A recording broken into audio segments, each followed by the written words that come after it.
Class 9 की आज की वीडियो में आपका स्वागत है।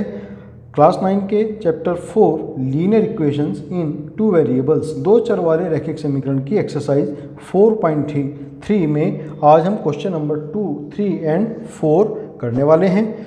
अच्छे से समझने के लिए इस वीडियो को लास्ट तक ज़रूर देखिए। चलिए शुरू करते हैं। Question number 2। क्वेश्चन नंबर 2 है, बिंदु 2,14 से होकर जाने वाले दो रेखाओं के समीकरण लिखिए। इस प्रकार के कितनी रेखाएं हो सकती हैं और क्यों? बिंदु 2,14, इस बिंदु से गुजरने वाली दो रेखाओं के समीकरण लिखने हैं। इस बात से मतलब क्या हुआ कि जो समीकरण हम लिखेंगे उनका एक हल 2,14 होना चाहिए, यानी कि उन समीकरणों में जो वेरिएबल्स हैं उनमें सपोज वेरिएबल्स x और y हम लेते हैं तो x की वैल्यू 2 होगी और y की वैल्यू 14 होगी। तो ये वैल्यूज़ उन इक्वेशंस में अगर हम रखें, जो इक्वेशंस हम लिखेंगे उनके अंदर x और y की वैल्यूज़ ये रख दें 2 और 14, तो समीकरण हमारी दोनों संतुष्ट होनी चाहिए, सेटिस्फाई होनी चाहिए। तो ऐसे हम कोई भी समीकरण यहाँ पर अपनी तरफ से बना सकते हैं। तो ऐसे समीकरण बनाने के लिए ध्यान रखना होगा कि जो कांस्टेंट टर्म है उसको हम बाद में लिखें। तो ऐसी समीकरण क्या हो सकती हैं? ऐसी बहुत सारी समीकरणें हो सकती हैं। तो उनमें से दो समीकरण क्या होंगी? मान लिया एक समीकरण तो है कि 7x माइनस वाई। अब देखते हैं यहाँ पर 7x, x की वैल्यू 2 है तो 7 दूनी 14, माइनस y की वैल्यू भी 14 है तो 14 माइनस 14 0 बचते हैं। तो ये एक इक्वेशन हो गई, 7x माइनस वाई बराबर 0। आप इसमें वैल्यूज रख कर दे सकते हैं, दोनों हमारी x की वैल्यू 2 और y की वैल्यू 14, तो ये इक्वेशन इन वैल्यूज से सेटिस्फाई हो जाएगी। ये तो एक इक्वेशन हुई। दूसरी इक्वेशन और क्या हो सकती है? 2x प्लस 3y हमने लिया तो बाद का जो कोफिशिएंट है यानी कि कांस्टेंट टर्म जो है हम बाद में लिखेंगे। पहले इसके अंदर वैल्यूज़ हम x और y की रख करके देखते हैं। तो यहाँ x की वैल्यू हम 2 रखेंगे तो 2 2 जा 4 हो जाएंगे, प्लस 3 इंटू वाई की वैल्यू 14 रखेंगे तो 14 तिया 42, 42 और 4 46। तो यानी कि इन दोनों यहाँ पर वैल्यूज़ रखने के बाद में हमें क्या मिलता है? 46 मिलता है। तो ये इक्वेशन नंबर हमारी 2 हो जाती है। 2x plus 3y equal 46। तो ये दो इक्वेशन हो गई जो बिंदु 2,14 से होकर के गुजरती हैं। ऐसे हम और भी बहुत सारी इक्वेशन बना सकते हैं। तो ये तो हो गया इसका पहला भाग। फिर इसने कहा कि इस प्रकार की कितनी रेखाएं हो सकती हैं। अब हमें पता है कि किसी एक बिंदु से अगर हम रेखाएं खींचें तो ऐसी बहुत सारी रेखाएं हो सकती हैं, या यूँ कह लें कि number of lines passing through the point any point will be infinite. तो अगर मैं इस बिंदु से होकर के रेखाएं खींचूँ, एक रेखा, ये दूसरी रेखा, ये तीसरी रेखा, ये चौथी रेखा, ये पांचवी रेखा, मतलब कहने का ये है कि इस बिंदु से होकर के जो गुजरने वाली रेखाएं हैं वो बहुत सारी रेखाएं हो सकती हैं, इनफाइनाइट नंबर है उनका। तो हम लिखेंगे यहाँ पर कि किसी भी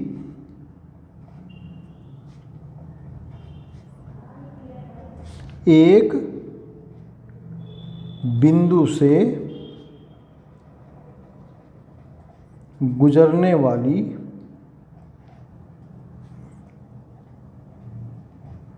अनंत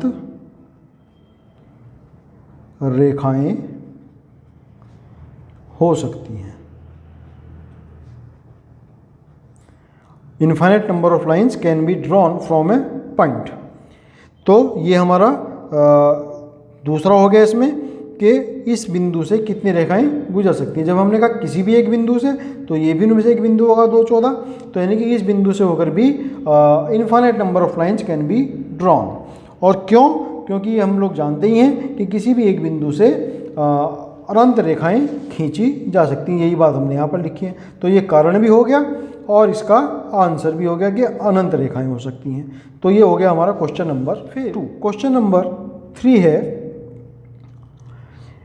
यदि बिंदु 3,4 समीकरण 3y बराबर ax प्लस 7 के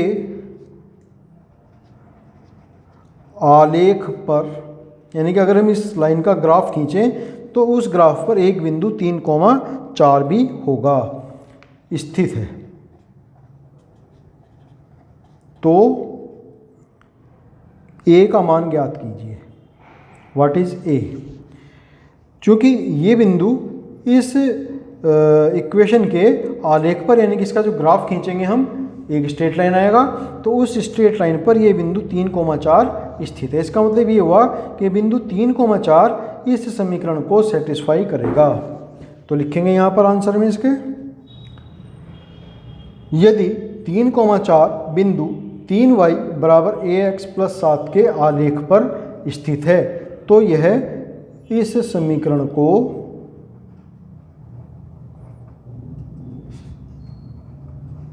संतुष्ट करेगा।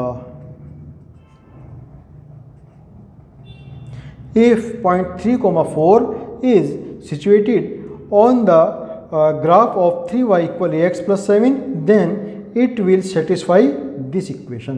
तो हम क्या करेंगे कि x इज इक्वल टू 3 और y इक्वल 4 जो है समीकरण के अंदर रखेंगे। तो ये हो जाएंगे 3 गुणा y की वैल्यू 4 है बराबर a मल्टीप्लाई x की वैल्यू 3 है plus 7।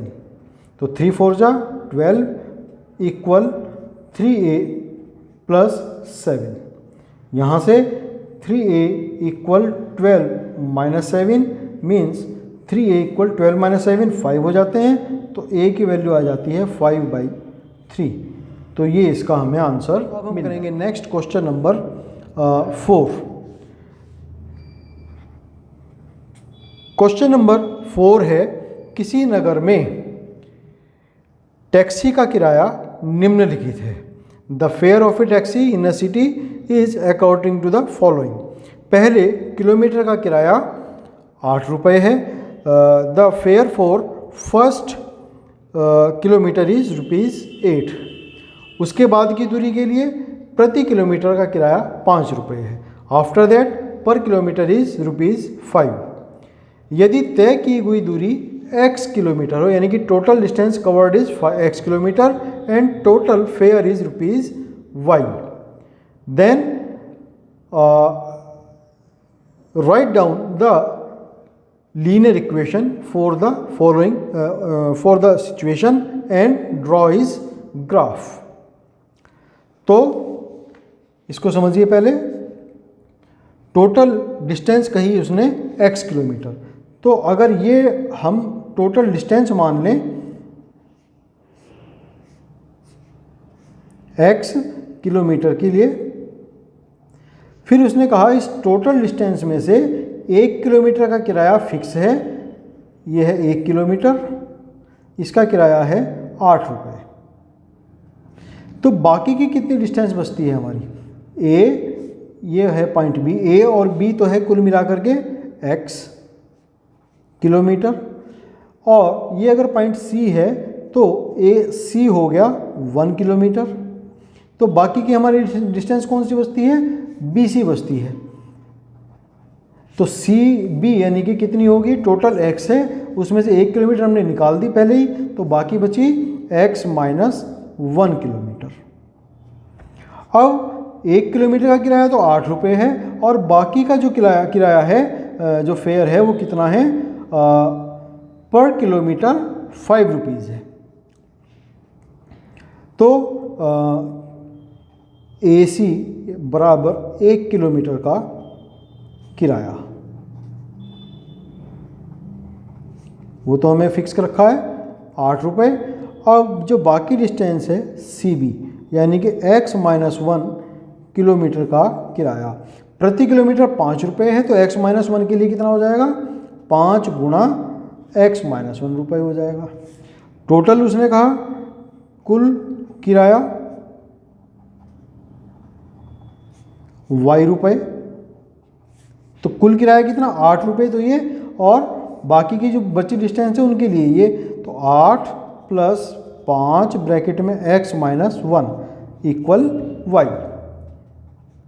8 plus 5x minus 5 equal y, means 5x, 8 में से 5 गए 3 बचेंगे, तो 5x प्लस 3 बराबर y हो गए, और 5x minus y plus 3 equal 0। तो ये जो हो गया, जो गिवन सिचुएशन थी उसके लिए इक्वेशन हमारी 5x माइनस वाई इक्वल 3 आ जाती है। अब इस इक्वेशन के लिए हमें ग्राफ भी ड्रॉ करना है, तो चलिए इसके लिए हम ग्राफ भी ड्रॉ करते हैं।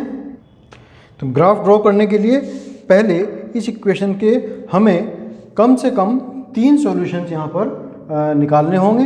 हालांकि 2 सॉल्यूशंस से भी हम एक ग्राफ ड्रॉ कर सकते हैं, लेकिन for the correctness of the graph we should find at least 3 solution.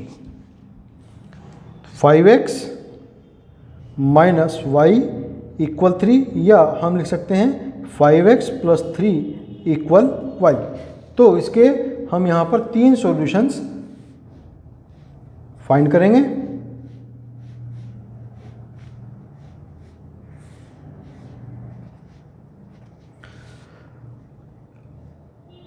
Five x plus 3 equal y. अगर मैं इसके अंदर x इज इक्वल टू 0 रख दूँ, x इज इक्वल टू 0 रखने पर क्या मिलेगा, 5 multiply 0 plus 3 equal y, means y is equal to यहाँ से में मिल जाते हैं 3। तो पहला सॉल्यूशन 0,3 हो जाता है। फिर अब अगर इसके अंदर हम x इज इक्वल टू 1 रख दें, तो x इज इक्वल टू 1 रखने पर देखते हैं क्या मिलता है, 5 मल्टीप्लाई 1 प्लस 3 इक्वल y।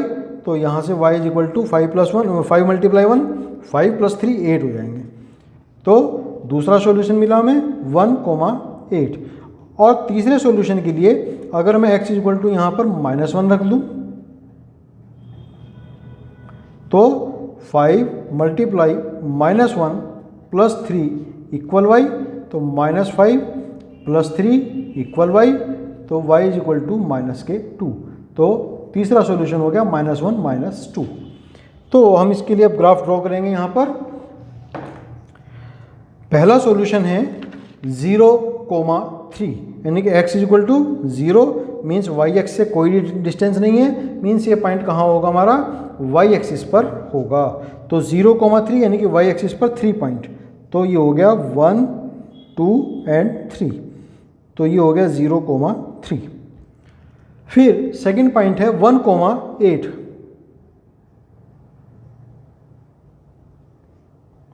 तो x इज इक्वल टू 1 और फिर y इज इक्वल टू 8, इसके ऊपर 8 पॉइंट गिनेंगे, 1, 2, 3, 4, 5, 6, 7, 8। तो ये पॉइंट हो गया हमारा दूसरा पॉइंट 1,8।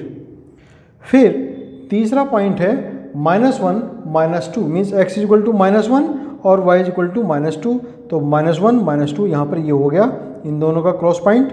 तो x इज इक्वल टू ये मिला हमें -1 और -2। तो ये 3 पॉइंट हमें यहाँ पर मिल जाते हैं। इन तीनों को हम मिला करके ये ग्राफ ड्रॉ करेंगे।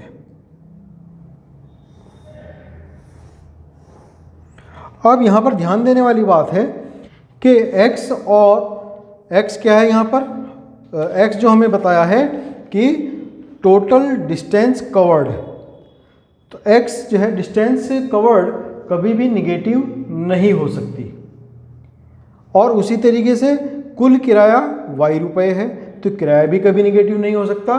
इसलिए जो y एक्सिस है वहाँ से और निगेटिव डायरेक्शन में जो भी डिस्टेंस कवर्ड है उसको हम एक तरह से अमान्य कर देंगे और केवल वही ग्राफ जो होगा हमारे लिए मान्य होगा जो फर्स्ट क्वाड्रेंट में पड़ेगा। बाकी का सभी जो होगा हम उसको अमान्य कर सकते हैं। यहाँ पर हम लिखेंगे आंसर में कि कुल दूरी और कुल किराया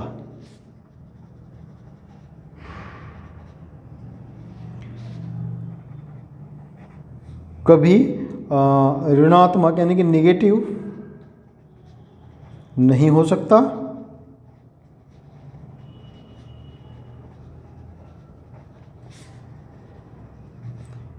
इसलिए केवल x और y के धनात्मक मान ही मान्य होंगे और ग्राफ भी केवल पहले चतुर्थांश यानी कि फर्स्ट क्वाड्रेंट में जो ग्राफ है केवल वही मान्य होगा में ही मान्य होगा। तो यहाँ पर हम इसमें ये लिख देंगे। हालांकि देखो ग्राफ ड्रॉ करने के लिए हमने x और y की निगेटिव वैल्यूज फाइंड की थी, लेकिन वो केवल ग्राफ ड्रॉ करने के पर्पज से है। लेकिन इस बात का ध्यान रखना है हमें कि x और y कभी भी यहाँ पर हमारे निगेटिव नहीं होंगे, इस सिचुएशन में निगेटिव नहीं होंगे, क्योंकि यहाँ की सिचुएशन डिस्टेंस एंड फेयर के ऊपर है। डिस्टेंस कभी निगेटिव नहीं होगी और फेयर भी कभी निगेटिव नहीं होगा। कोई भी टैक्सी वाला आपको उल्टा पैसा, आप उसकी टैक्सी में यात्रा करने के लिए आपको पैसे नहीं देगा, बल्कि आपसे पैसे लेगा वो। तो ये हमारा क्वेश्चन नंबर 4 भी यहाँ पर कंप्लीट होता है। तो आज के लिए हम इसमें इतना ही करेंगे। आपका बहुत धन्यवाद।